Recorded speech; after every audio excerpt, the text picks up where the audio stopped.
Bueno, pues muy buenas, bueno, iba a decir buenas tardes, ¿no? Buenas tardes para mí. Buenos días a todas y todos y bienvenidas y bienvenidos a esta nueva edición del máster. Y en concreto, ¿no? Nosotros pues damos la bienvenida también a la asignatura de soporte psicopedagógico de la actividad docente orientada al aprendizaje. Más comúnmente lo llamaremos soporte o soporte psicopedagógico porque es cierto que es un título bastante largo. Como decía, aquí es ya por la tarde. Si me podéis decir qué horas en Colombia para yo calcular. Creo que son las 9, puede ser por allí a las 9. Por si... Perfecto, sí, más o menos. Para ir viendo también cuál es el cambio de horario, porque a mí a veces se me va un poco, ¿vale? Bueno, pues más o menos las clases serán a partir de esta hora siempre, antes no, ¿vale? Y vamos a ir adaptándonos cada semana a un horario según vayan viendo desde el departamento de calendario cuál es la disponibilidad, ¿de acuerdo? Por lo tanto, yo más o menos decido el día de la clase según mi disponibilidad y conforme a todo el profesorado pues ya se organizan los horarios, ¿no? Exactos de cada asignatura. Por lo tanto, hoy ha tocado esta hora, la semana que viene tenemos otro horario distinto, ¿vale? Y antes de comenzar la sesión, pues vamos a hacer una pequeña parte de presentación de la asignatura para que os familiaricéis con qué os vais a encontrar y qué podéis esperar de la asignatura de soporte. En primer lugar, ¿no? Si me lo permitís, voy a presentarme. Yo seré la docente de esta asignatura, soy la doctora Ana Zarzuela Castro y bueno, me titulé como doctora hace ya un par de años, ¿no? En 2020, cuando finalicé mi tesis doctoral. Yo soy maestra de educación infantil, como llamamos aquí en España, ¿no? Educación inicial, y soy psicopedagoga. Después continué mi formación porque me preocupaba mucho y me interesaba mucho el tema de la inclusión, ¿no? Entonces yo veía que con la formación que yo tenía, pues seguía teniendo algunas lagunas. Y continué formándome, por lo tanto, hoy día puedo decir que soy especialista en educación inclusiva y en concreto también en una metodología llamada aprendizaje y servicio. No sé si a lo mejor conocéis dicha metodología, que para mí no es más que una apuesta más, ¿no? Por trabajar desde la perspectiva de la inclusión. Es precisamente el aprendizaje y servicio lo que yo investigué en mi tesis doctoral. Por lo tanto, bueno, si es algo que también puede ser de vuestro interés, pues podemos hablar al respecto en algún otro momento. Ahora, pues a lo largo de esta primera parte de la tarde, como os digo, pues vamos a hacer un repaso un poco de todos los aspectos que caracterizan a esta asignatura. En primer lugar, pues vemos que habrá un total de 15 semanas de clase, ¿vale? Cada una correspondiente a cada uno de los temas, así como 3 sesiones para actividades.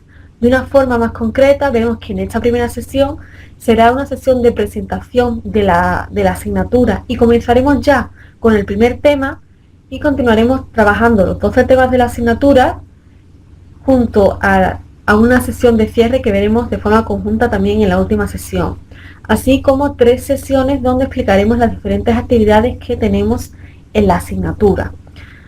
También tenemos la opción de poner alguna clase de refuerzo opcional según veamos en el grupo que va siendo una necesidad o no. Esto no lo voy a decidir yo, ¿vale? Estoy abierta a que vosotros y vosotras me vayáis proponiendo si veis que necesitamos alguna sesión o si hay algo que es de vuestro interés que pasamos de forma superficial o que queréis hacer un debate o alguna actividad concreta que podamos destinar otro día para ello, pues podremos crear esa sesión de refuerzo, nuestra sesión adicional para trabajar según vuestros intereses. Os digo, de forma obligatoria pues tenemos las 12 sesiones de clase más las 3 de las asignaturas y tenemos esa opción de implementar alguna sesión más para continuar profundizando, ¿no? Dentro del programa existe una sesión sin clase, una sesión, sí, una semana sin clase, una sesión de repaso que es para vosotros y vosotras, ¿no? Es la semana del 11 al 15 de abril, que coincide que es Semana Santa aquí en España, ¿no? Que es cuando celebramos, más o menos creo que estáis familiarizados con que puede ser la Semana Santa. Esa semana pues no habría clase, por lo tanto forma parte del trabajo autónomo de vosotros y vosotras para profundizar, continuar trabajando, etcétera, etcétera, ¿vale? Finalmente, la convocatoria de exámenes. La convocatoria ordinaria de exámenes es a mediados de julio, en concreto el fin de semana del 15 al 17 de julio. Los exámenes de la UNIR siempre coinciden en fin de semana porque entendemos que es cuando vosotros podéis tener más disponibilidad para ello. Por lo tanto, por eso se ha pensado de esta manera. Y también contamos con una convocatoria extraordinaria ya en febrero del 17 al 19.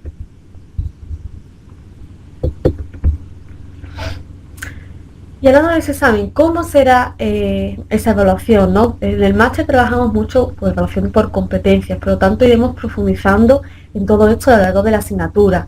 Y a fin de cuentas, pues nos interesa conocer ese acceso y tratamiento del conocimiento teórico que vamos viendo en las clases, así como una aplicación, ¿no? De ese conocimiento que vamos construyendo en la clase a nuestra realidad profesional. Por ello, dividimos la evaluación en dos momentos diferentes, ¿no? Una evaluación continua, que es aquella en la que desarrollamos diferentes actividades a lo largo de la asignatura, ahora también hablaremos sobre ello, ¿de acuerdo? Y una evaluación final, que es un examen donde contamos con 24 cuestiones de verdadero y falso y un supuesto con 3 preguntas relacionadas sobre él, ¿vale? Aquí aparece 6 preguntas, pero nosotros hemos decidido que lo vamos a dejar en 3 preguntas. ¿Cuánto vale cada parte? Pues la evaluación continua supone un 40% de la calificación final y la evaluación final, el propio examen, supone un 60% de la nota.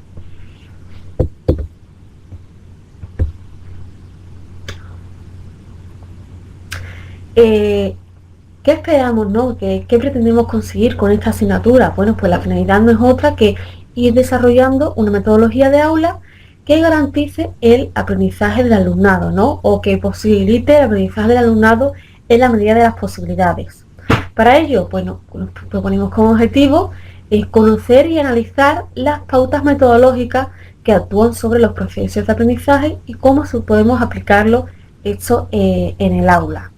De forma más concreta, pues identificamos el valor del grupo clase, reconocemos el proceso activo de aprendizaje, analizamos la disponibilidad y el uso de los recursos del aula y conocemos las principales estrategias docentes en cuanto a la planificación y la respuesta a necesidades. Esto a fin de cuentas va a ser lo que vayamos viendo en esta asignatura y así mismo será más o menos cómo podamos ir trabajando en la clase, ¿vale? Yo personalmente me gusta mucho la participación, ¿no? Me interesa mucho la participación. Por lo tanto, voy a estar muy atenta al chat para ese momento de intercambio, ¿no? Y también aquellas personas que no puedan asistir a clase, tanto las personas que no puedan asistir como aquellas personas que sí asistan, tendremos también en el campus virtual un foro, ¿vale? A través del cual nos podemos conversar y dialogar para continuar construyendo algo juntos y juntas. En cuanto al contenido propio de esta asignatura, vamos a diferenciar con total, como ya he dicho, trabajaremos 12 temas y los dividiremos en 5 bloques distintos, ¿de acuerdo? Un primer bloque donde del tema 1 al 3, como vais viendo ahí, lo identificamos cómo el aula se convierte en el contexto de aprendizaje. Un segundo bloque con los temas 4 y 5, donde nos centramos más en el proceso activo de aprendizaje en el aula. Posteriormente, en el bloque 3, analizamos, ¿no?, los recursos que existen en el aula para poder favorecer un adecuado aprendizaje. El bloque 4, los temas del 8 al 11, que tienen más relación con la planificación del profesorado para garantizar, ¿no?, un adecuado proceso de enseñanza-aprendizaje en el aula. Y finalmente el bloque 5, que se relaciona con el tema 12, que es aquel que más centrado en lo que es la tarea compartida de la docencia, ¿no?, en las relaciones que existen dentro de la labor educativa. Como veis, se diferencian inicialmente 5 bloques, pero vais a ir viendo cómo realmente habrá mucha relación entre unos y otros. Entonces, ¿por qué hemos decidido hablar de 5 bloques? Por direccionar un poquito la mirada a unos aspectos u otros, aunque como ya estábamos diciendo, realmente después veremos que existen muchas relaciones internas entre los diferentes bloques, porque realmente la función docente, ¿no?, y la función psicopedagógica que acompaña a la educación hace que todo forme parte de un mismo ciclo, ¿no? Por lo tanto, bueno, iremos viendo dichas relaciones y destacando cuáles son las características propias de cada uno de estos bloques. Previamente, ¿no? Cuando estuvimos hablando de la evaluación, os comentábamos que existen dos partes distintas, la evaluación continua y la evaluación final con relación al examen. Decíamos que en la evaluación continua desarrollaremos una serie de actividades en el aula. En concreto realizaremos 3 actividades. La primera actividad, que ya explicaremos en profundidad en su momento, tiene relación con los 5 primeros temas de esta asignatura. Es decir, pues aquellas que tienen relación con el aula como espacio de aprendizaje y el propio proceso de aprendizaje, ¿de acuerdo? En este sentido, bueno, pues veremos que tendremos que identificar dificultades de aprendizaje y proponer diferentes estrategias con relación a ello. Como os digo, esto lo trabajaremos más adelante en una sesión que tendremos para explicar exclusivamente la actividad 1. Por lo tanto, no tenéis que preocuparos. Eso se realizará en la semana 6, si no recuerdo mal, ¿vale? Aún así, tenéis en el campo virtual el programa de la asignatura donde os viene explicado qué es lo que iremos viendo en cada una de las semanas, de forma más detallada, ¿vale? Por lo tanto, tenéis la información ahí. Con relación a la actividad 2, pues vemos que tiene relación con el tema 6 y 7, como decíamos, pues tiene más relación con la parte de los recursos del aula, ¿no? En este sentido, pues vemos que es una actividad que estará en relación con una actividad en el foro, ¿vale? De nuevo, lo explicaremos más adelante, de tal forma que lo que se pedirá es que trabajáis a través del foro de forma conjunta, ¿vale? Para después reflejar todo eso y la propia actividad en un documento, ¿vale? ¿Qué trabajaremos en esta actividad en concreto? Bueno, pues un poco veremos el aporte de los recursos digitales en el proceso de enseñanza-aprendizaje, ¿vale? Y una última actividad, la actividad 3, que guarda relación con el tema 8, 9 y 10, ¿vale? Aquí pues focalizaremos más en los propios resultados de aprendizaje, que ya iremos viendo más adelante qué supone y qué significa todo esto. Además de esto, en el campus virtual podréis ver que tendréis un test de opción múltiple, ¿vale? En relación a cada uno de los temas que vayamos viendo. De tal forma que a medida que vayamos viendo los temas, mi recomendación es que a medida que vayamos viendo los temas lo vayáis haciendo, pero podéis realizar los tests en cualquier momento sin ningún problema. El contestar esos test pues también lleva un implemento en la calificación, ¿vale? Así como la asistencia a clase. No es obligatoria, pero en el campo virtual tendréis también en la parte de calificación un apartado donde podréis señalar si asistís a clase o no. Bueno, o no, si asistís a clase, básicamente. Podéis rellenar dos asistencias, que es el mínimo que te piden para subir puntos también en la calificación final. Pero os repito que realmente no es obligatoria la asistencia de clase, pues entendemos que hay personas que por cuestiones laborales, cuestiones personales o del tipo que sea, no pueden asistir y simplemente ven después la grabación. Por lo tanto, no es obligatorio, pero sí se premia, ¿no?, a aquellas personas que se les apetezca poder asistir en la clase. Plantea Melissa que no escucha. ¿Le ocurre solo a ella o os ocurre a más personas?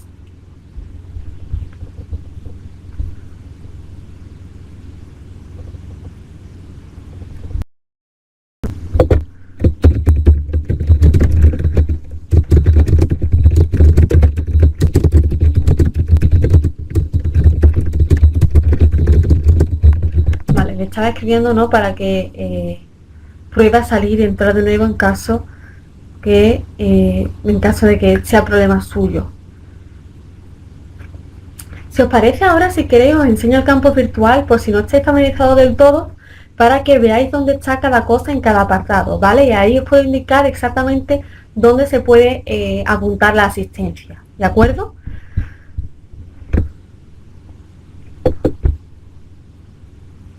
El tema de la comunicación, más o menos os lo he planteado ya previamente.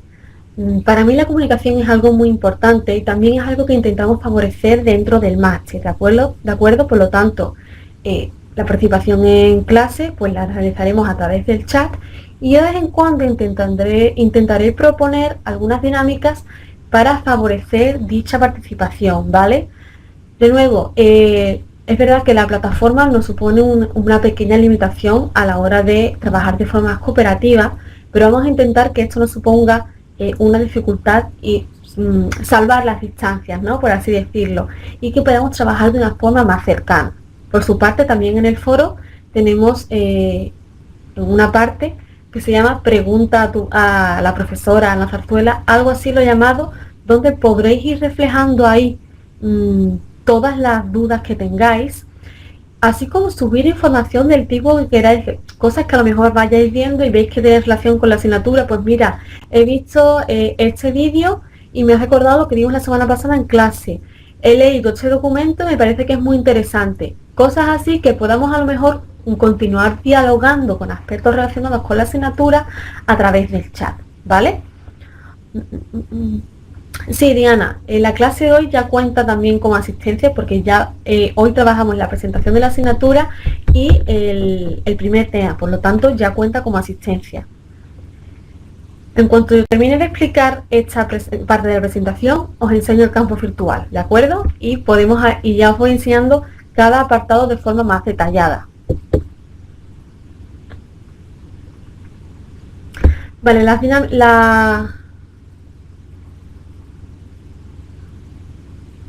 Exacto, sí, sí. Precisamente en esa línea, Paula. No sé hasta qué punto estáis familiarizadas o no con el campus virtual.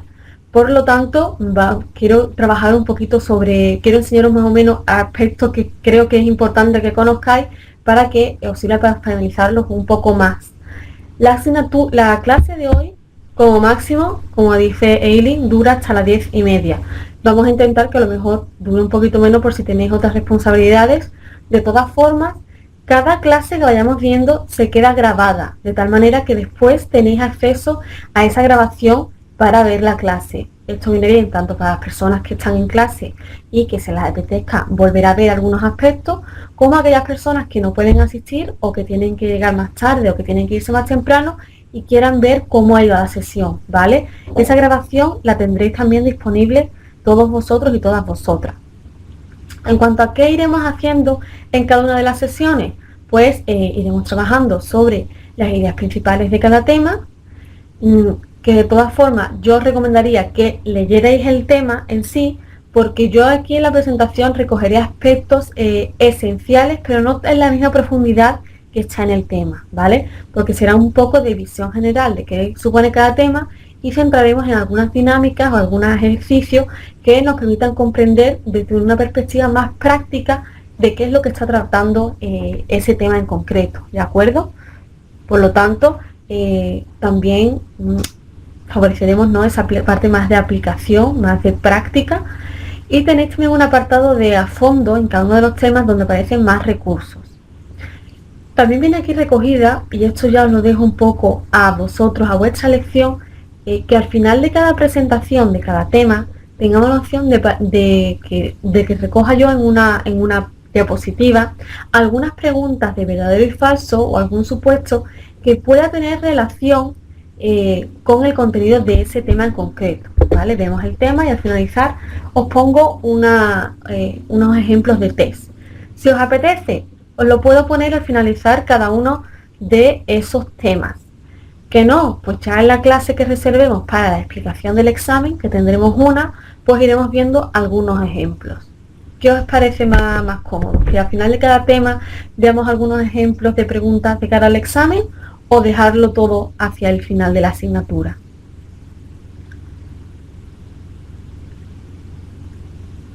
Vale, pues lo voy a apuntar, ¿vale?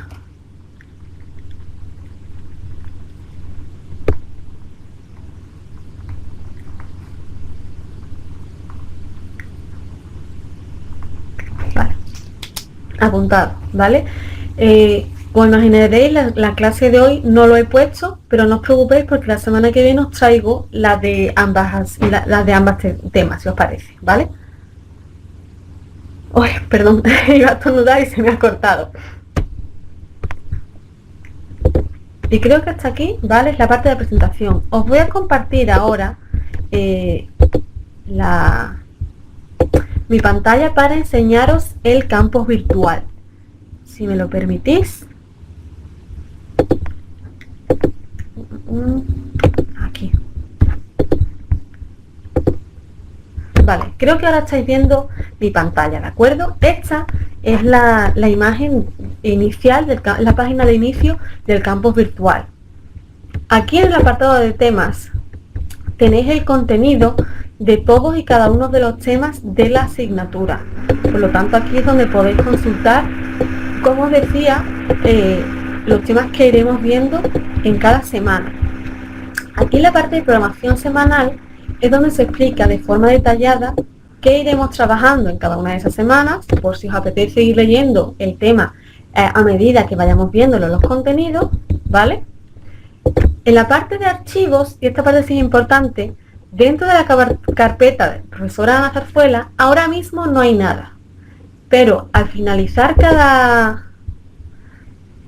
cada clase, yo iré subiendo aquí la presentación de PowerPoint que yo ya he utilizado.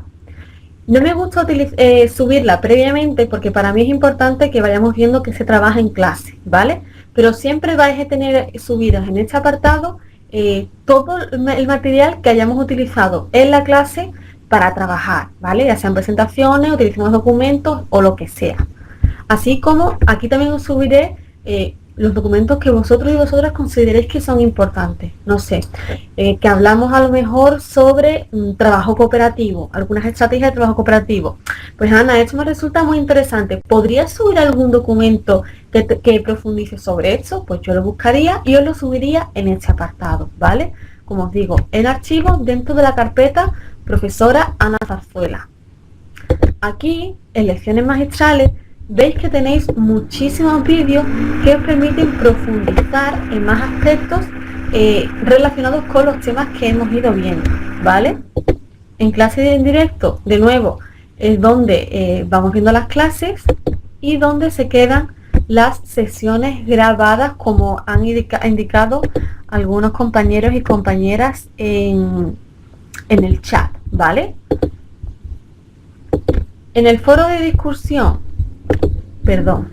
aquí, como veis, como os decía, tenéis el foro de Pregunta a tu profesora Ana Zarzuela. Os doy una bien pequeña bienvenida y he abierto un hilo ya para que podáis ir presentándoos poco a poco todos y todas, porque de esta forma me permite conoceros un poco más, ¿vale? Más allá de lo que vayamos viendo en la clase, porque a través de las intervenciones del chat yo me puedo quedar con algunos nombres, pero al ser online y estar exclusivamente en mi cámara, yo no llego a conoceros realmente a vosotros y vosotras, ¿no? Ni poneros caras. Por lo tanto, este foro me va a permitir conoceros un poco mejor y así también poder ajustar mi docencia a vuestras necesidades, ¿de acuerdo?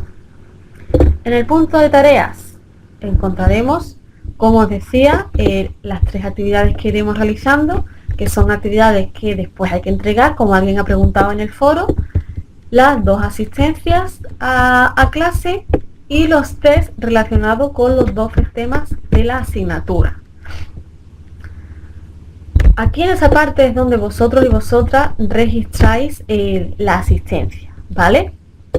En la parte de calificaciones, pues aquí es donde se irán saliendo todas las notas, de tal manera que a medida que cada uno de vosotros y vosotras vayáis registrando la asistencia, yo os lo califico, ¿vale? Y os irán saliendo aquí reflejadas todas las calificaciones, tanto de la asistencia como de las actividades de la asignatura, como de todos y cada uno de los test relacionados con los temas.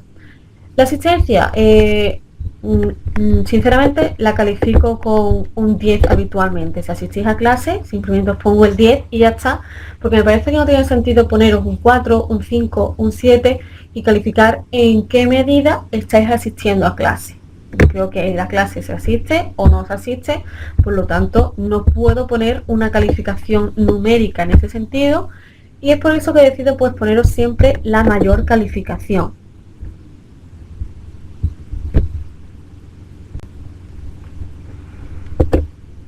Diana, realmente los tests podéis irlo resolviendo cuando queráis.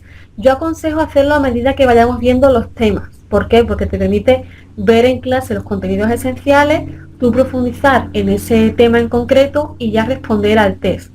Pero realmente podéis contestarlo en el momento que queráis porque ya están abiertos todos los test de la asignatura, ¿vale? Pero ya os digo, aquí también entra un poco la gestión de cada uno de vosotros y vosotras y vuestra disponibilidad. Por lo tanto, yo no voy a deciros, no, hasta tal fecha no lo contestéis porque a lo mejor en ese momento vosotros y vosotras no podéis. Por lo tanto, aquí jugamos un poquito, pues eso, ¿no? Con la disponibilidad de cada uno de vosotros y vosotras. Yo suelo recomendar hacerlo después de cada clase o el día que tengamos, que veamos ese contenido. De tal forma que, bueno, en asistencia vosotros marcáis que habéis asistido simplemente y yo pongo la calificación. No, simplemente marcáis si asistís o no. Realmente es que lo que pasa es que yo no veo el campus virtual desde el punto de vista del estudiante. Entonces creo que a lo mejor habrá aspectos que os salgan distintos a vosotros y a mí. De todas formas, dejadme mirar.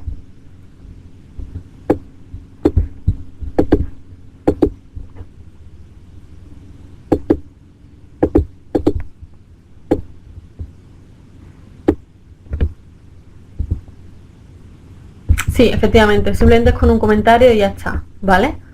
Por lo tanto, no tenéis más que rellenar eso. Como decía, aquí la parte de calificaciones parciales y después, más adelante, vemos que aquí está la parte de calificaciones finales, donde ya sí se verán las notas reflejadas de esa evaluación continua, que es la que vamos viendo durante la asignatura, y la evaluación final con relación al examen.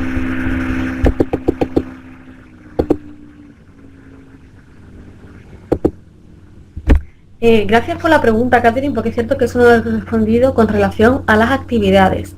Las actividades son individuales, pero como decía previamente, la actividad 2 tiene una parte grupal donde trabajáis desde el foro. Por lo tanto, se abre el foro para que comentéis y dialoguéis sobre un tema relacionado con la actividad, ¿vale? Y después tenéis que reflejar en cada uno de vuestros documentos, ya de forma individual, qué es lo que se ha hablado en el foro y continuar con la actividad. Por lo tanto, cada una de las actividades son individuales, aunque la segunda sí tiene una parte común con todas las personas de la clase, ¿vale?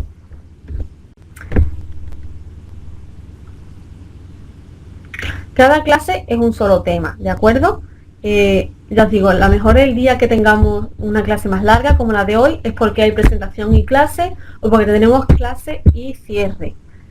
Pero eso ya lo iremos viendo poco a poco, ¿vale? Asistencia, había una página con el correo electrónico, debía escribir una fecha en que asistió a clase. Pues ya está diciendo también Paula las indicaciones, ¿no? De cómo se registra la asistencia. Bueno, creo que con esto más o menos podéis conocer los elementos básicos del campus virtual, ¿de acuerdo? ¿Alguna cuestión que pensáis que no se ha resuelto o que esperabais que se hablara de la presentación y no ha ocurrido? ¿Algo?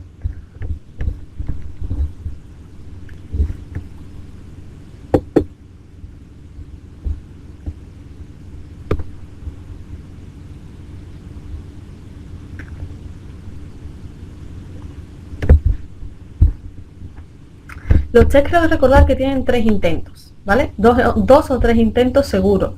Yo os digo, como yo esa parte no la voy haciendo, pues estoy menos familiarizada al respecto. Pero ya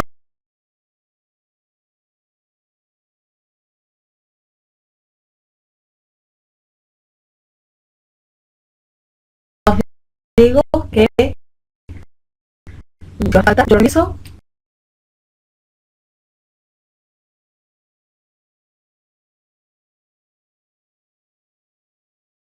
y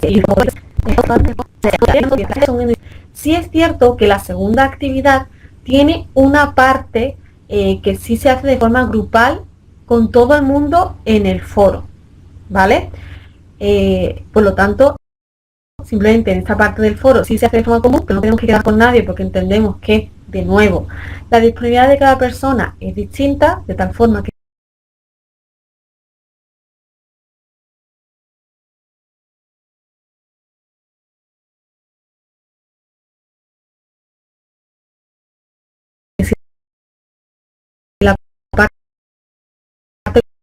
refleja de forma individual, ¿vale? Donde se recogería una parte de qué es lo que se ha hablado en el foro y con qué nos quedamos para después continuar desarrollando la actividad, eso sí, de forma individual, ¿de acuerdo?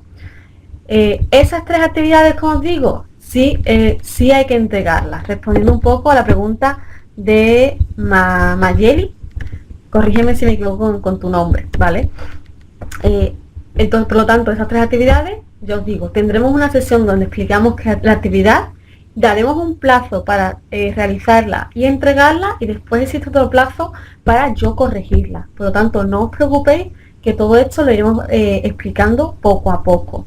Si veis las clases en diferido, inicialmente no se marca la asistencia en ese momento, pero bueno, si consensuamos entre todos y todas que podamos considerarlo, que realmente eso también sea asistencia, pues queda más abierto. Yo creo que personalmente no, pero para mí la asignatura tenemos que construirla entre todos y todas, por lo tanto lo vamos decidiendo en grupo, ¿vale? Yo creo que no, y Eileen, por ejemplo, está de acuerdo conmigo. La asistencia se entiende que es asistir a la clase en directo, ¿vale? Después, si lo vemos en diferido, pues lo vemos en otro momento, en otros lugares. Porque también... sí, ¿no? Y me parece que es lo lógico, ¿no? Pero de nuevo, si consensuamos en el grupo que trabajamos desde otro proceder, pues lo que dialoguemos entre todos y todas es lo que irá ocurriendo, ¿vale? Simplemente, bueno, contrastamos informaciones y yo considero que debería ser así. Vale, como os decía, no siempre va a ser a esta hora. Jugaremos entre, déjame pensar, ¿vale? Porque estoy pensando con el horario español. Entre las 3 horas españolas, que es las 9 allí, y las 3 horas colombianas, ¿vale? Entre las 9 y las 3 de la mañana es como iremos jugando, porque también aquí son desde las 3 de la tarde a las 10 de la noche. Por lo tanto, es lo poco que podemos jugar entre los tiempos en Colombia, ¿no? En los tiempos en España.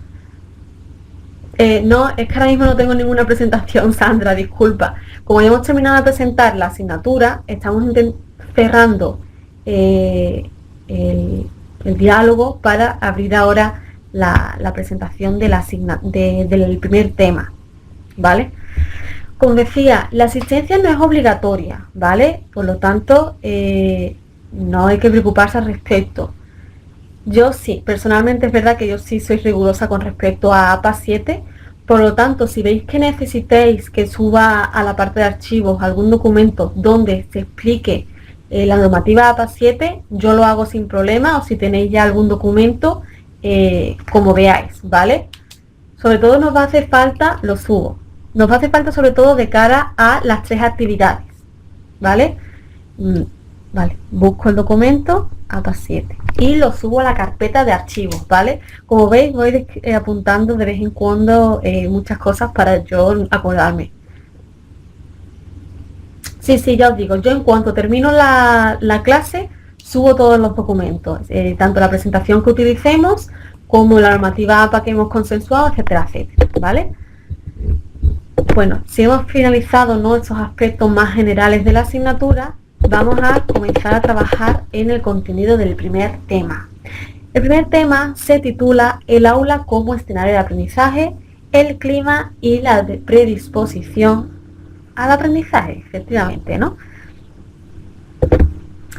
Como veis, esto lo rescato yo de la planificación semanal directamente, ¿vale? De tal manera que cada sesión iremos viendo en concreto a lo largo de la clase. Hoy, como decía, pues trabajaremos sobre los contenidos del tema 1, ¿vale? Quienes asistan en directo pueden recoger que han asistido a la clase, y tenéis también disponibles el test del tema 1 para que lo vayáis haciendo si queréis, ¿vale?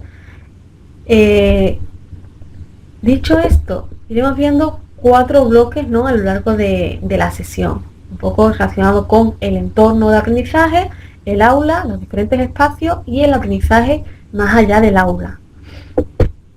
Pero antes de comenzar, pues me gustaría escucharos un poco, ¿no? Y para eso os lanzo esta encuesta.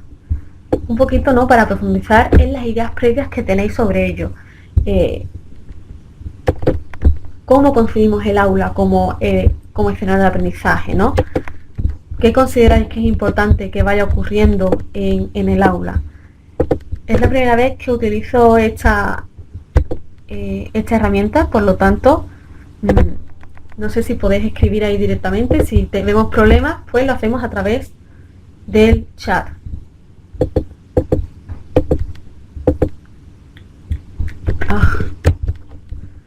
No me deja abrir la encuesta. Vale, no os preocupéis. Lo quito y abro una pizarra. Vale, probad si podéis escribir en la pizarra, por favor. Vale, así vamos jugando un poquito con esto.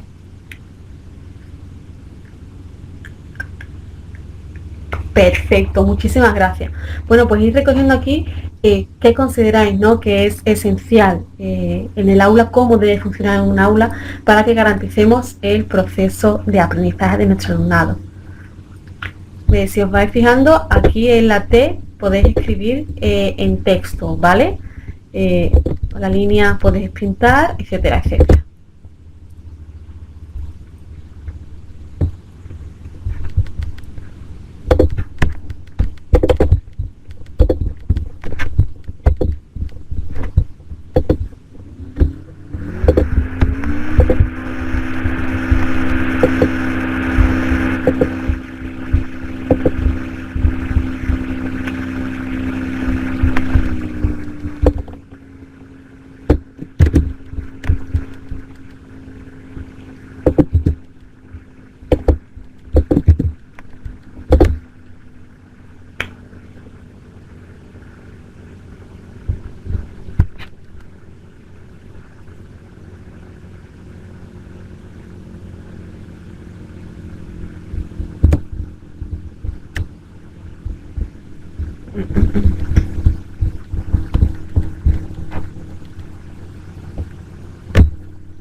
Vale, si os parece voy a ir leyendo un poco lo que vais escribiendo cada uno de vosotros y vosotras, pero podéis continuar escribiendo sin ningún problema, ¿vale? Alguien ha planteado que el aula es un espacio donde podemos aprender tanto de las temáticas propias de la asignatura como de las personas y sus contextos. Parece que es una importante apreciación esa, ¿no?, de aprender de las personas y con las personas, añadiría yo, y la importancia de los contextos. Es el lugar donde se imparten distintos del aula de aprendizaje, el docente como mediador, pero intentando identificar todos los fenómenos del aula, despojarse de lo tradicional. Qué importante eso. No llego a leer muy bien esta de aquí. Lo principal es ganarse el respeto.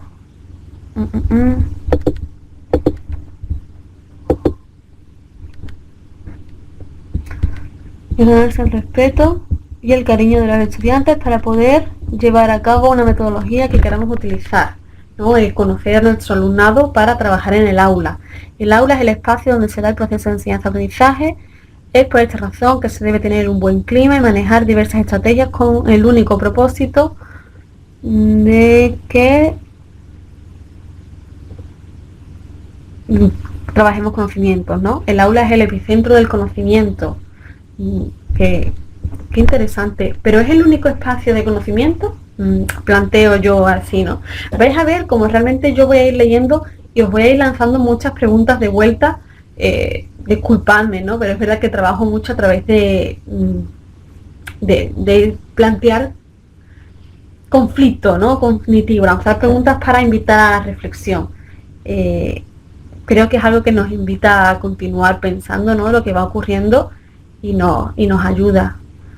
Aquí hay otro. El ambiente del aula es indispensable para el aprendizaje, incentivar la motivación, identificar las particularidades de los estudiantes y valoración. Es un lugar donde se imparte distintos tipos de aprendizaje. La adquisición de conocimiento a través del ensayo-error. Qué importante el ensayo-error y qué poco valorado está en ocasiones, ¿no? Me da mucha pena cuando llegamos a aulas, no sé si a vosotros y vosotras ha ocurrido también, y nos encontramos con niños y niñas que les da miedo equivocarse. El error te invita al aprendizaje, ¿no? Como está indicando precisamente esta persona.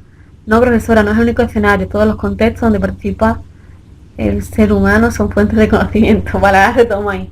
Qué pena, ¿no? Que se considere el error como algo malo, cuando el error nos permite continuar aprendiendo y aprender con sentido en muchas ocasiones, ¿no? Porque ya nos ocurriría eh, no cometeremos ese error de nuevo, ¿no? Como plantea este estudiante, realmente, bueno, el contexto de escenario de aprendizaje son muchos y es rico que en ocasiones haya una coordinación entre todos ellos, ¿no? A lo mejor sí desde esa figura del aula, desde la escuela. Que son espacios que parte de los intereses de los estudiantes, un espacio para todas las personas, de acuerdo con la necesidad del sujeto, surge un escenario para el aprendizaje. Qué importante eso de atender, ¿no? A todas las personas. El aula es un laboratorio de aprendizaje donde continuamos experimentando, ¿no? En relación con los procesos y demás. Fijaos, ¿no? Realmente todo esto va a ser la base de lo que vamos a trabajar en el contenido de este tema. Vuelvo a compartir aquí. Vemos que hay muchos procesos que realmente influyen en el aprendizaje, ¿no? El aprender de esos errores también. Y todo esto, en relación a todo esto, está la motivación. Es importante que motivemos a nuestro alumnado para aprender, que valoremos positivamente todo lo que va realizando el niño y la niña en la clase, que no penalicemos esos errores, ¿no? Como estábamos diciendo, de tal manera que el alumnado tenga una buena predisposición hacia el aprendizaje. Y todo esto podemos conseguirlo, como también estabais diciendo vosotros y vosotras, en esa lluvia de ideas, ¿no? En crear aula, el crear un ambiente de aprendizaje y un clima de trabajo adecuado que beneficie a todos y cada uno de los estudiantes y las estudiantes de nuestra clase, ¿no? Atendiendo a esa individualidad, como ha dicho también alguien. En este sentido, ¿qué dimensiones debemos trabajar para entender el espacio? Pues desde el punto de vista de dimensión física, bueno, qué hay en ese espacio y cómo lo organizamos. Desde el punto de vista de la dimensión funcional, para qué se utiliza todo eso que hay en el espacio y en qué condiciones estamos trabajando. Desde una dimensión temporal, con relación al cuándo y cómo vamos utilizando lo que encontramos en el espacio, y una dimensión relacional, más relacionado, ¿no? Dado la redundancia, con quién está y en qué condiciones estamos trabajando. El aula se conoce y se determina un espacio de interacción entre alumno y docente. ¿Podemos dar un ejemplo? Sí, si os apetece podemos dar un ejemplo de cada. ¿Queréis poner vosotros los ejemplos o voy diciendo yo ejemplos de cada uno de estos elementos, de la dimensión física?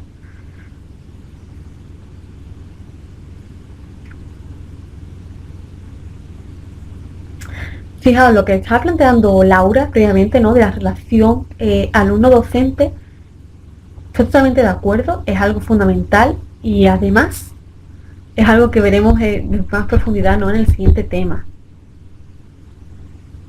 Vale, voy poniendo yo los ejemplos, pues, ¿no?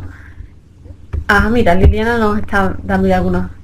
Lo físico puede ser la estructura, los recursos, los materiales, la iluminación, la localización de todo, efectivamente. El qué materiales tenemos en la clase, qué recursos tenemos, dónde encontramos cada recurso, locación, perdón, me he equivocado. En la dimensión funcional, bueno, ¿para qué utilizamos? Yo qué sé, si tenemos en la clase un lápiz, ¿vale? Vamos a abrirlo a mano tonto, pues vemos que los lápices están guardados en un cajón en la clase, ¿vale? Tenemos ahí la dimensión física. La dimensión funcional, pues, ¿qué uso haremos de ese material? La dimensión temporal, pues, ¿cuándo estamos utilizando ese recurso? Pues a lo mejor hay una primera parte, pensándonos un poco en la educación inicial, como suelo trabajarla yo. tenemos una primera parte donde los niños y las niñas trabajan en asamblea y dialogan, y después en otro momento pues van a diferentes espacios de la clase, diferentes rincones, y en uno de ellos pues pueden pintar, pueden colorear, pues en ese espacio, ¿vale? Encuentran ese material y pueden utilizarlo pues en los momentos de los rincones, por ejemplo, ¿no? La dimensión relacional, también habéis planteado, ¿no? El crear un ambiente sano y protector, ¿vale? Esas serían las condiciones. Un entorno relacional pondría yo el bullying. Si el niño va a la escuela a sufrir, no es un lugar grato para él, y menos para trabajar y aprender. E incluso si se trabaja de forma individual, si se trabaja de forma cooperativa, en parejas, se favorece la creación de vínculos dentro del aula, para evitar también, como está diciendo Luisa, el tema del bullying. La dimensión física para mí se basa en los materiales didácticos que se ofrecen al estudiante para adquirir y mejorar su aprendizaje. También, realmente todos los materiales, todos los recursos, todo lo que se encuentra físicamente en el aula, pues lo contamos como esa dimensión más física. Incluso si tenemos mesas, sillas, pizarras, todo eso formaría parte de esa dimensión física, ¿vale? Libros, todo, realmente todo lo que está en el aula cuenta como dimensión física. Efectivamente, los libros también, hemos coincidido los dos ahí, ¿no? Por lo tanto, todo recurso que está en el aula, como bien está indicando Sergio, ya no solo material didáctico, sino recurso o material de cualquier tipo, forma parte, ¿no?, de esa dimensión física. Efectivamente, ¿no? Ese podría ser el cierre, como está diciendo Milagro. Son todas las herramientas necesarias para el proceso de enseñanza-aprendizaje, soportes de internet, ordenadores, etcétera, etcétera, todo ello, ¿vale? Si os fijáis, realmente todas estas dimensiones también pueden tener su relación, porque tenemos los recursos en la clase, y después también iremos decidiendo para qué utilizamos los recursos, en qué momentos, desde qué prisma, si lo utilizamos de forma individual, de forma colectiva, etcétera, etcétera, ¿vale? A fin de cuentas, como ya habéis dicho vosotros y vosotras, el aula es un instrumento muy valioso en el proceso de aprendizaje. A fin de cuentas, es importante entenderla como un lugar de encuentro que también propicia el trabajo individual, la autonomía y la organización, ¿no? Individual, y yo añadiría colectivo. En Reggio Emilia, el ambiente del aula es clave en el proceso. ¿Conocéis la pedagogía Reggio Emilia? A mí también me gusta mucho, precisamente por eso, ¿no? Porque le dan mucha importancia al ambiente del aula, cómo construimos el aula, de tal manera que el alumnado tenga a su disposición el material y lo pueda utilizar libremente, ¿no? Yo creo que es algo muy importante. Yo digo, si hay alguna pedagogía, filosofía, metodología que veáis que tiene relación con esto y queréis compartirla en el foro, podéis hacerlo sin ningún problema, ¿de acuerdo? Podemos crear diferentes hilos de conversación para compartir recursos también, ¿vale? Y ahora también pues nos encontramos con diferentes modelos de aula, ¿no? Tenemos el modelo tradicional y el modelo cooperativo.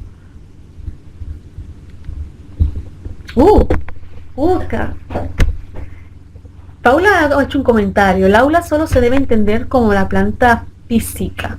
¿El aula solo lo configura el espacio físico o también las personas que están en ese aula?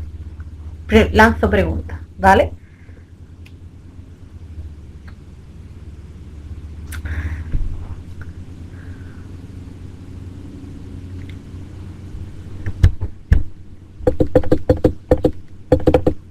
Estaba lanzando la pregunta, justo la misma línea, ¿no?, de lo que estábamos planteando.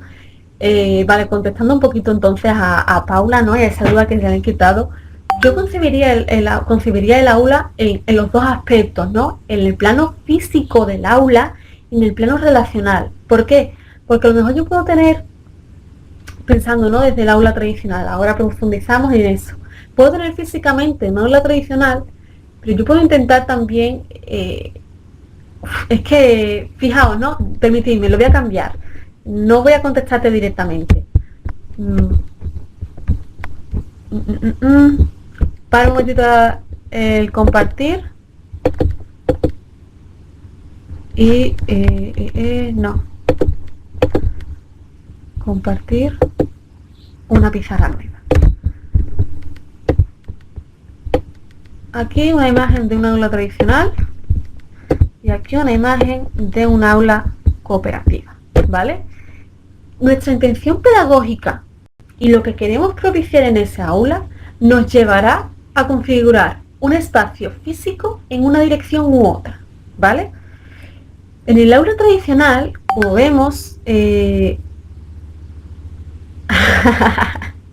efectivamente, Paula, también podemos ir a aulas al aire libre.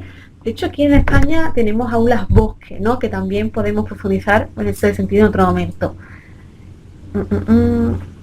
Como decía, si intentamos comparar, ¿no?, ambas imágenes, el aula tradicional y el aula cooperativa, vemos que la intención pedagógica de qué queremos que ocurra en el aula y con las personas de esa aula nos llevará a configurar una concepción física del aula, ya sea tradicional o cooperativa. Si pensamos en una aula tradicional, que es esta que tenemos aquí arriba, ¿qué pensamos que puede ocurrir en ese aula? ¿Qué relaciones se...?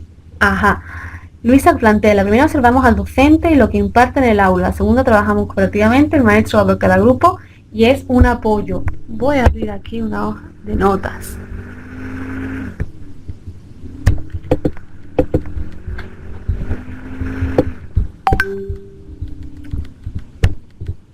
No sé dónde meterlo. Voy a tapar la parte de la cámara, no me vais a ver en este momento. Bueno, lo pongo aquí, ¿vale? Para no tapar demasiado. Clases magistrales, atentas al docente, saber único, horizontal, por grupos, cooperación, vertical.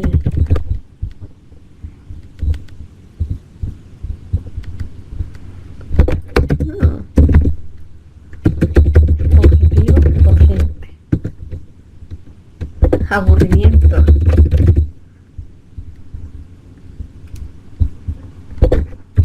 Construcción de saberes compartidos. Yo voy apuntando, ¿vale? Ideas.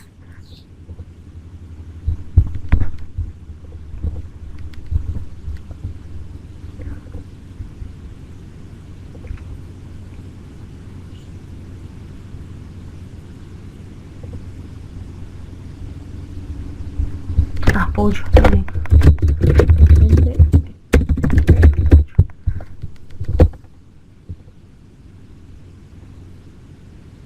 Unidireccional.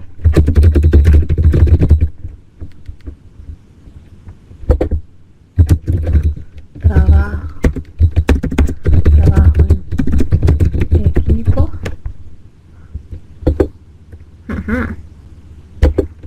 Escucha activa.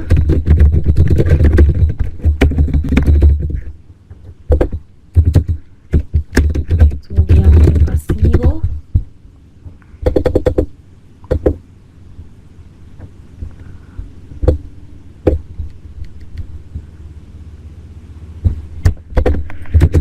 Energía.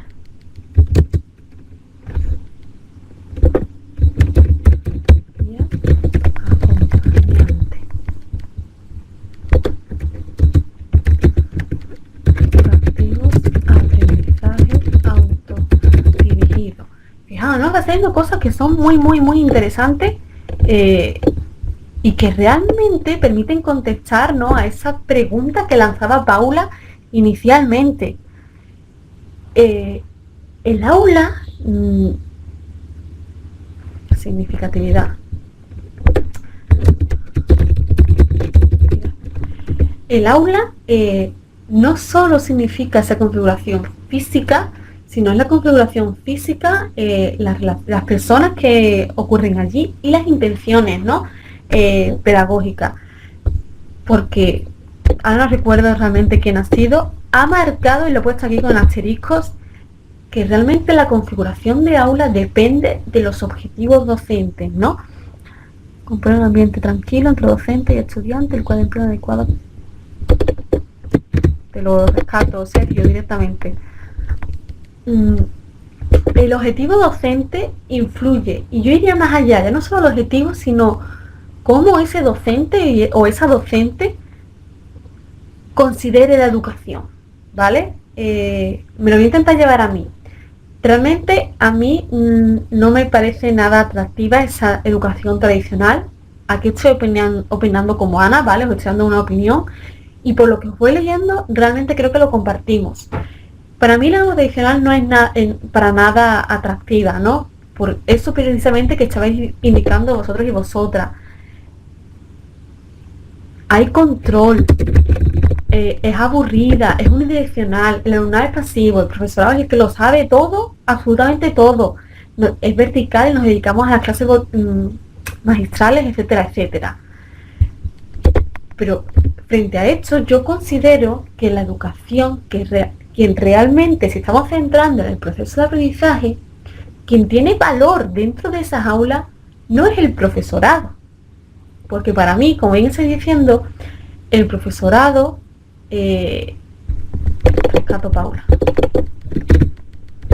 el profesorado debe ser un guía y un acompañante, pues el verdadero protagonista es el alumnado, para mí.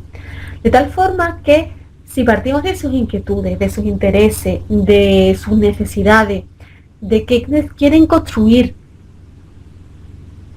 como bien estáis indicando, trabajamos desde un prisma de aprendizaje autodirigido, autorregulado, donde se favorecen unas relaciones más horizontales.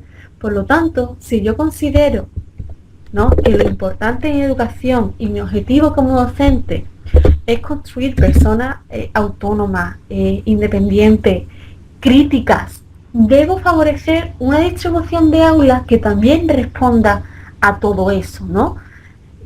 Por lo tanto, pues nos inclinaríamos a lo mejor por esa concepción cooperativa de aula. Rescatando algunos comentarios que también has hecho, y la línea también, he rescatado el comentario de Sergio porque lo comparto totalmente. El aula debe suponer un ambiente tranquilo entre docente y alumnado, que favorezca una adecuada construcción, ¿vale?, desde mi punto de vista, de los conocimientos. Desde esa misma horizontalidad garantizamos que sea algo atractivo para ambas partes, profesorado y alumnado, y que ese ambiente no sea algo impuesto desde un docente hacia el alumnado, sino que permite,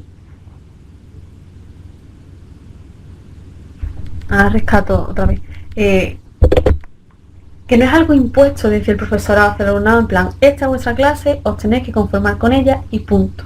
Sino que si abrimos, ¿no?, desde el primer día la concepción del aula, podemos construir un aula entre todos y todas que sea interesante para todas y todos, ¿no?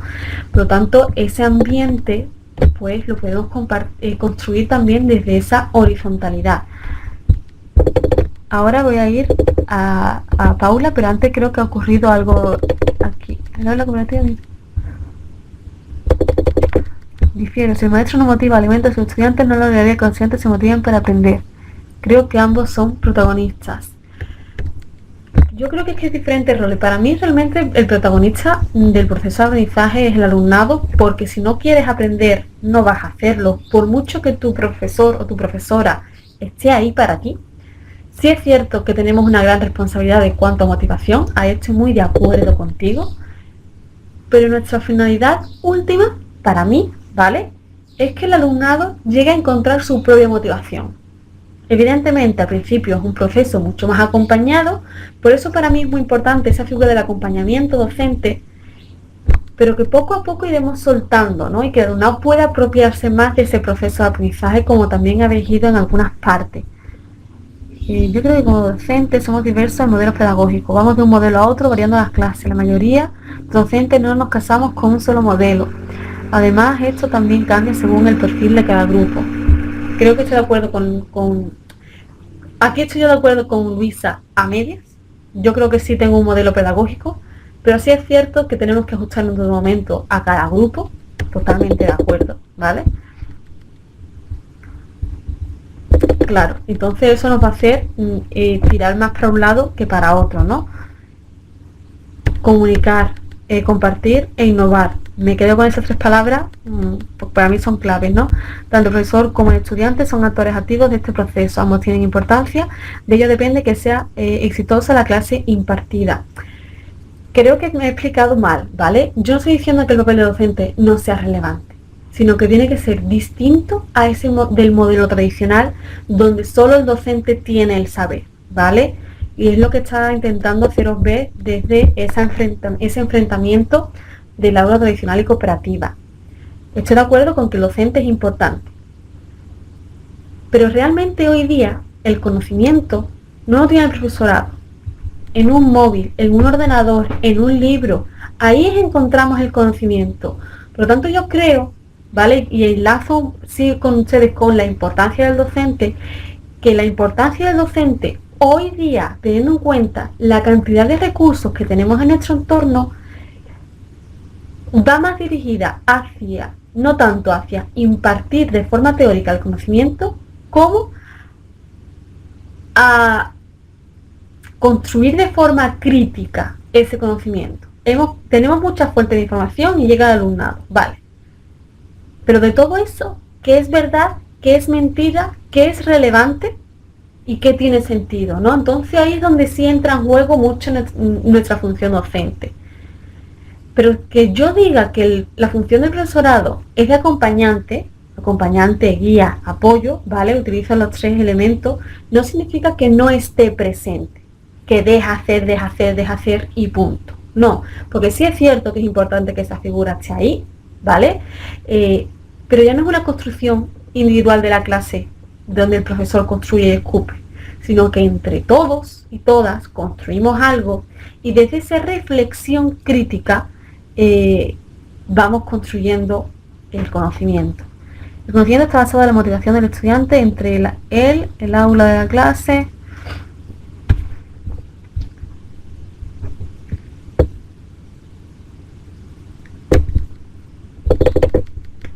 bueno, mientras continuáis escribiendo en el foro, ¿vale? Retomo esta apreciación que había hecho Paula, donde indicaba que es importante el número de estudiantes. Sí, claro que sí. Ay, perdón. Ya. Evidentemente el número de estudiantes es algo fundamental y básico, ¿vale? Pero es cierto que en muchas ocasiones nos llegan los estudiantes que nos llegan y nosotros tenemos que vernos la venir, ¿vale? Y ver qué hacemos, ¿no?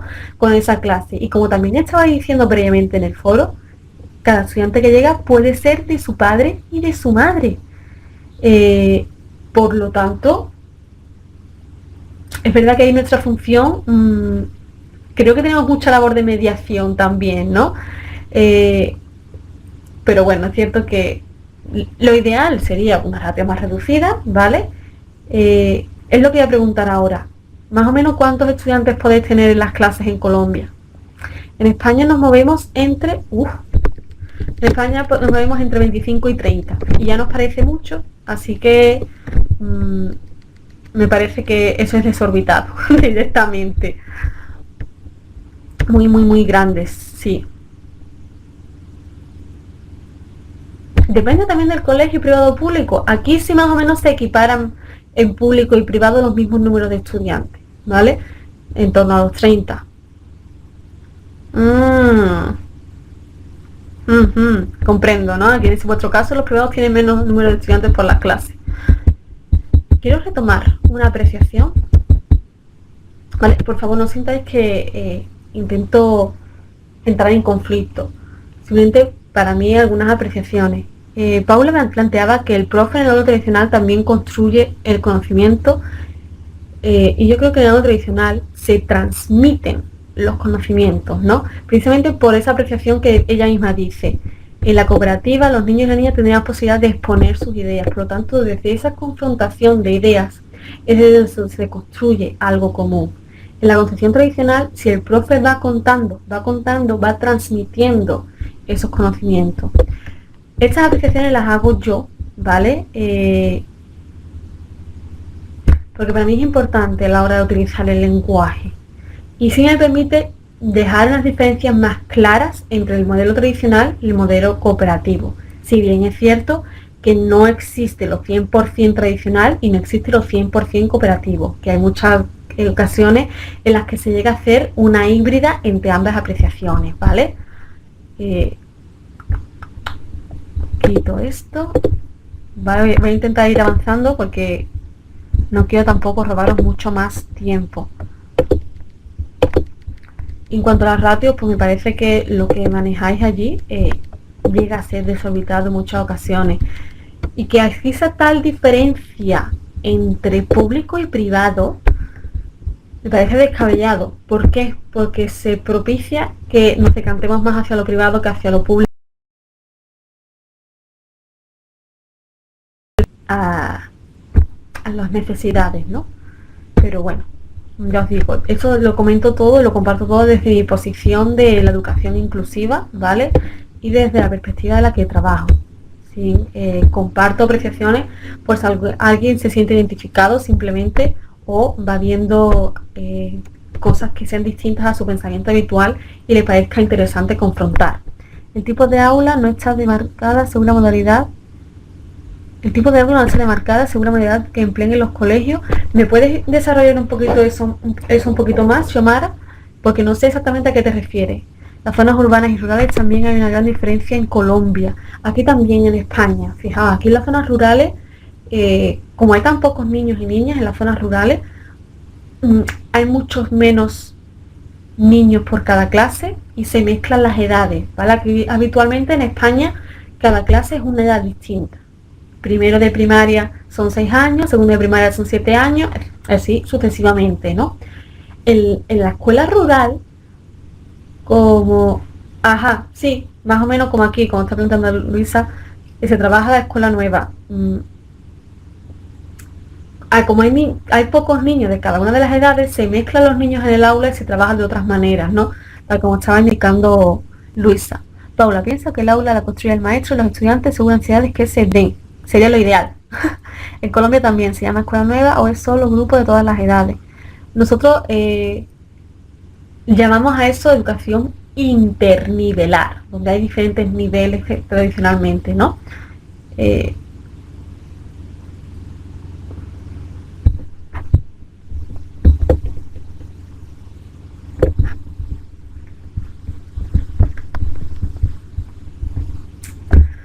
Bueno, sea como fuera, mientras continuáis escribiendo en el chat, ¿vale? Intento ir avanzando un poco por aquí. Los espacios y la organización de aula debe estimular el aprendizaje cuidándonos todos los elementos que la conforman, de tal forma que al resultar atractivo para nuestro alumnado, pues facilitamos esa predisposición hacia el aprendizaje. Retomo. Sí, por supuesto. Es verdad que dependiendo de la teoría de aprendizaje desde la que te sitúes, tiras más hacia utilizar un tipo de aula u otra. Estoy totalmente de acuerdo, Xiomara. Lo que he venido escuchando, profesora, leyendo la opinión de mis compañeros, estoy relacionando como cada individuo, después de interactuar en el aula, cada uno empieza a asumir una postura diferente.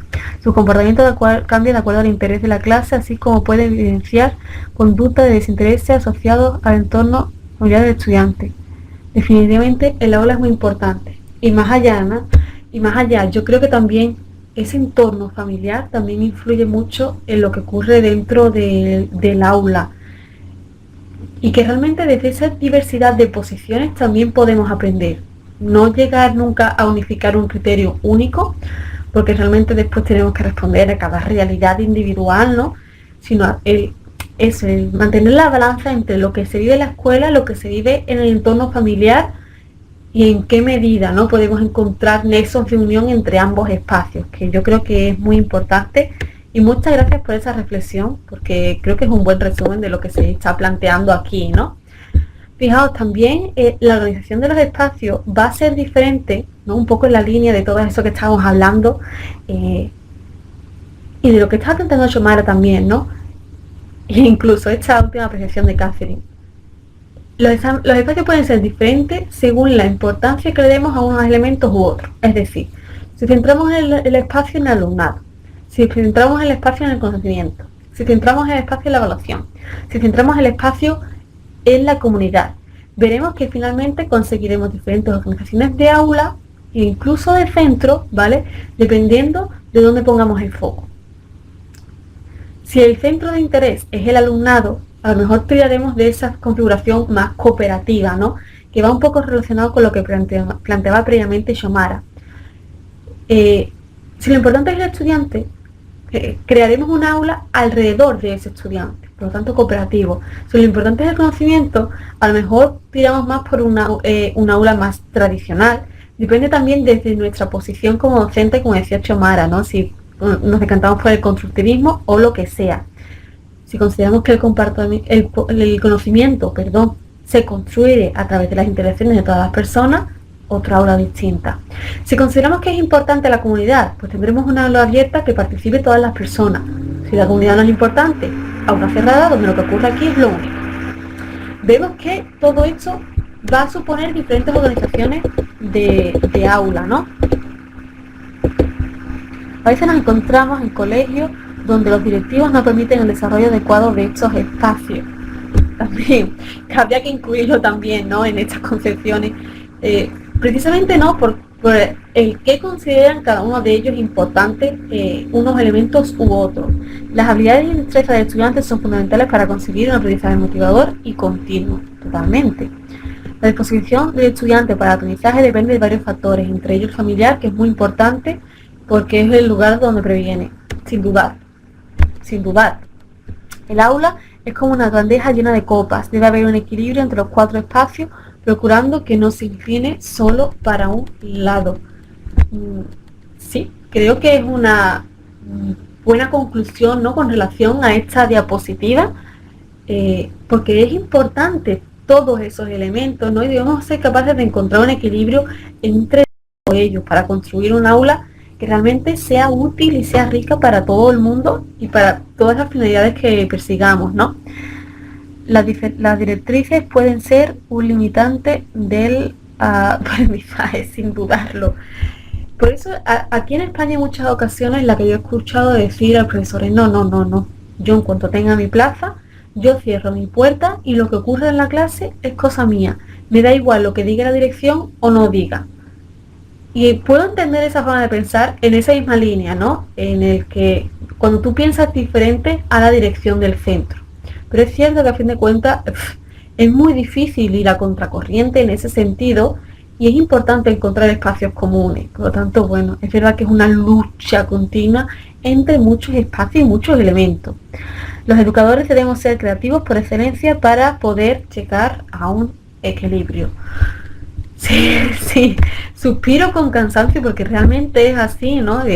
Luchamos contra muchos elementos y debemos encontrar la trampa, ¿no? Vamos sorteando cuestiones que dificultan el proceso de enseñanza-aprendizaje hasta ser capaces de encontrar el hueco donde somos capaces de construir, ¿no? Precisamente desde esa apreciación que decía Laura.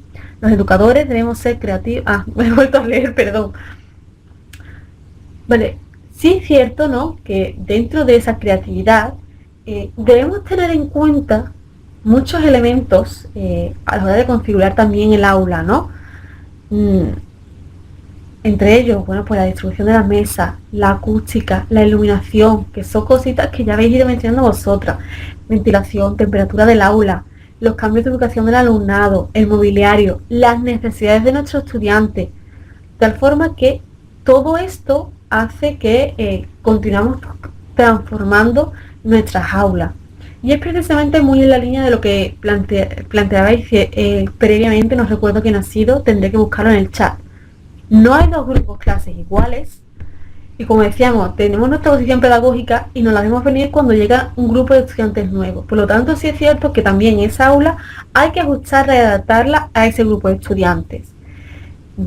Voy a poneros un ejemplo de España, ¿vale? Porque es lo que domino. Pues supongo que igual en Colombia también ocurre. En España, la zona sur de España es mucho más cálida. Por lo tanto, aquí debemos cuidar mucho el tema de la ventilación y temperatura. ¿Por qué? Porque aquí en junio es imposible dar clase en un aula cerrada, porque hace muchísima calor y la concentración se va a pique. Justo lo contrario ocurre en el norte de España, que hace mucho frío. Por lo tanto, ahora con el COVID, que estaban las aulas abiertas, era muy complicado dar clase con todas las aulas abiertas porque el tema de ventilación y la temperatura eran muy bajas y también dificultaban.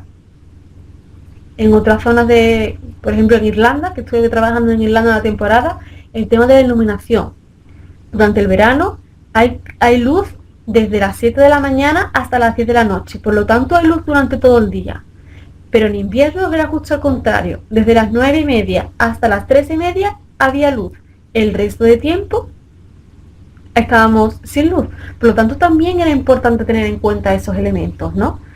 Como vemos, bueno, pues son muchas cosas las que debemos tener en cuenta. A lo mejor tenemos un aula que tiene una acústica genial, pero hay un aula que tiene una acústica malísima. Y tenemos que ir sorteando todo esto para construir un aula que sea realmente beneficiosa para todas las personas que estamos allí, ¿no? Debemos ser creativos, de ciencia. Cuando no cuenta con el apoyo directivo es muy difícil, como nadar contra corriente. Esa justa es la frase, nadar contra corriente. Docentes multifacéticos, psicólogos, artistas, científicos, padres, abogados, servicios generales, actores, entre otros. Entre otros. Hay una viñeta buenísima, si la encuentro os la paso por el foro, ¿vale? En el que hay una persona que acaba de quedar separada y empieza a preguntarle, vale, ¿tú qué eres? Y presenta un poco en esa línea, ¿no? Pues mira, soy científico, soy padre, soy no sé qué, soy no sé cuánto. Son muchas cosas, no te puedo poner tantas cosas. Y dice, bueno, pon que soy maestro. Porque es cierto que dentro de la función docente hay muchísimas cosas que atendemos, ¿no? Por lo tanto, nunca acaba. En una institución el clima es muy cálido y no hay ventilación ni nada, favorece un ambiente sano, así que es muy difícil. Sandra nos acaba de dar un ejemplo en la práctica, ¿no? De cuál es su realidad en clase. A veces prima más la institucionalidad que las acciones pedagógicas que el docente pretendía emprender sin entrar en choque con las directivas. Totalmente. Bueno, realmente como ya hemos ido viendo a lo largo de todas las aportaciones del chat, oye, os agradezco muchísimo todo lo que estáis participando, porque estamos construyendo realmente todo lo que había recogido en el PowerPoint, ya lo hemos hablado, ¿no? El aula no es solo el aula, ¿vale? Hemos visto que también las relaciones son importantes, y es que la docencia, la educación no se reduce exclusivamente al aula, ¿no? Ese espacio de aprendizaje no es solo ocurre en el aula, ocurre en las zonas comunes de la escuela, ocurre en el contexto cercano, ¿no? En cuanto a asociaciones, tiendas, etcétera, etcétera, y también guarda relación con la familia, ¿no? Como vemos, es como un engranaje, donde es necesario muchos elementos, ¿no? Para construir algo entre todos que realmente nos permita responder a la realidad del niño y la niña. Por lo tanto, no nos dedicamos exclusivamente a lo que ocurre en nuestra clase a puerta cerrada, sino que debemos abrir nuestra docencia, ¿no? Y el proceso de enseñanza-aprendizaje al contexto en sentido amplio. Y es que en ese sentido, si lo pensamos, la comunidad educativa no es exclusivamente alumnado y profesorado, sino es alumnado, es profesorado, es familias, son asociaciones del barrio, son entidades del barrio, son todo el contexto que rodea a ese niño y a la niña, ¿no? La educación popular es un buen ejemplo de esto, totalmente. Paulo Freire, de hecho, desde los círculos de cultura, no sé si conocéis a ese pedagogo, también hablaba mucho de todos estos elementos, ¿no? Yo no puedo enseñar matemáticas a una persona que en su casa lo que se dedica es a recoger patatas todo el día. Yo no puedo enseñar matemáticas a una persona cuya madre es drogadicta, ¿vale? Por poner situaciones extremas. Por lo tanto, es necesario coordinar ese trabajo entre todos los elementos que rodean al niño y a la niña para garantizar que de verdad respondemos a lo que necesitan. Y como dice Luisa, la educación popular es un buen ejemplo de cómo atender a todas estas cuestiones. El centro de educación es el sujeto, sin dudarlo, ¿vale?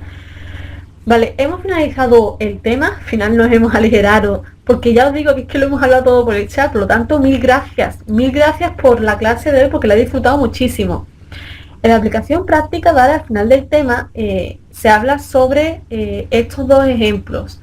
Arriba encontráis un colegio de Cataluña, ¿vale? Aquí en España, donde se habla de un centro sin muros. Estuvimos hablando sobre aulas al aire libre. Este directamente es un centro educativo que no tiene muros, por lo tanto, si queréis profundizar sobre ello, puede ser interesante. Y abajo tenemos las ciudades educadoras, ¿no? De nuevo, la educación no solo se reduce a lo que ocurre en las aulas, sino que la ciudad en sí puede favorecer esos procesos de aprendizaje. Por lo tanto, os dejo esas dos experiencias que también os pueden resultar interesantes.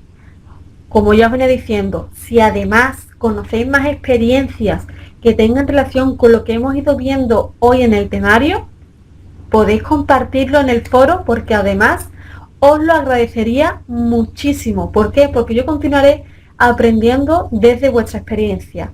Y para mí eso es algo muy importante, ¿vale? Yo quiero ir aprendiendo cada vez más y creo que el compartir la clase con estudiantes de Colombia me permite conocer lo que ocurre también en otros países. Por lo tanto, estaría muy agradecida.